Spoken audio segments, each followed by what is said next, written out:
The following infocast is a presentation of the X-Zone Broadcast Network, X-Zone TV channel and REL-MAR McConnell Media Company, broadcasting from Canada to the world and beyond. Why oxygen isn't needed to make things burn. The best thing about science is that sometimes you think you are working toward one end, but then the work takes you in an entirely different direction. That's the experience I had this week while working on a project that's supposed to be about asking which planets might develop technological civilizations. In the process of asking that question, however, I ended up taking a large and fascinating detour into the chemistry of combustion. Let me explain. The power of oxidizers. What's in a word? My collaborator Amedeo Balbi and I have been thinking about the kinds of environment a planet must have in order to give a young, intelligent species the chance to eventually develop advanced technologies.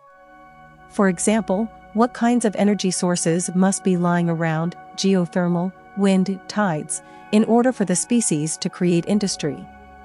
As we began laying out the possibilities, another question popped up.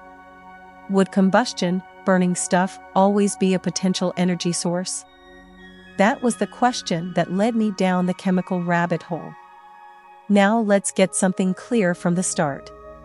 I suck at chemistry. I hated it in high school, and I failed it the first time I took it in college. But over the last decade, as I have gotten more into astrobiology and planetary science, I have become fascinated with chemistry's perspective on science. Because I am so bad at it, though, I always have to start from square one when I need to learn anything about chemistry. I really did not know what combustion was, other than it involves oxygen and, fire. But to answer our question, I really needed to zoom in on the deeper chemical details of combustion. For example, other planets might not have oxygen-rich atmospheres. Earth did not for its first few billion years. Would combustion be possible on one of those worlds? Here is what I found. Combustion, by definition, involves a fuel and an oxidizer.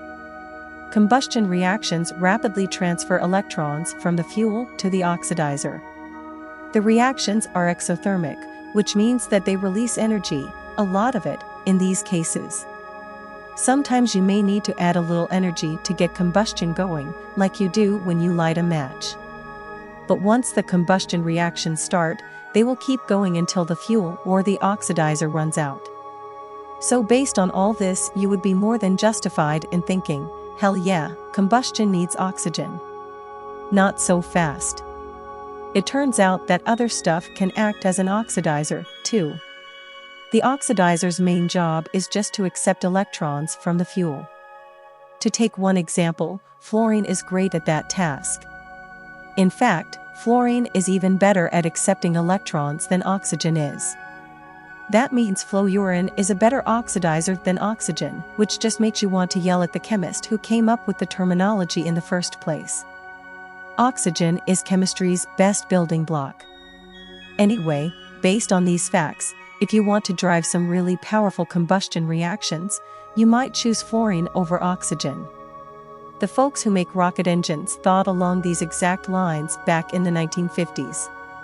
They put considerable effort into testing rockets that used hydrogen for fuel and fluorine as the oxidant. Everything worked really well, indeed, it worked too well. Fluorine was so good at its job that it burned everything, including the metal making up the engines. As John D. Clark explained in his book Ignition, an informal history of liquid rocket propellants. For instance, if the fluorine gas is allowed to flow rapidly out of an orifice or a valve, or if it touches a spot of grease or something like that, the metal is just as likely as not to ignite, and a fluorine aluminum fire is something to see from a distance. As an additional kicker, fluorine does not just combust, it reacts in all kinds of ways with just about everything, except those snotty noble gases. In practice, that means fluorine is incredibly corrosive and dangerous. So much for fluorine oxidant rocket engines. So, in the end, what I learned was as straightforward as it was cool. You do not need oxygen to make things burn.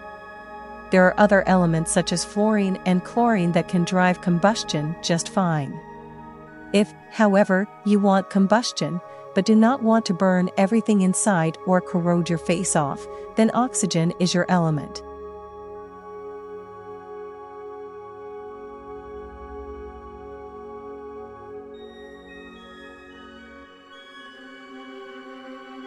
To listen to all the shows on the X-Zone Broadcast Network, visit www.xzbn.net.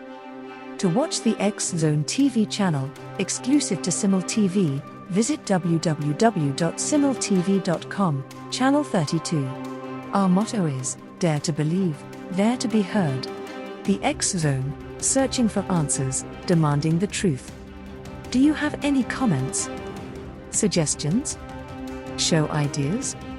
Send them to admin@rel-mar.com. For REL-MAR McConnell Media Company in London, England, I am Brooke Maguire.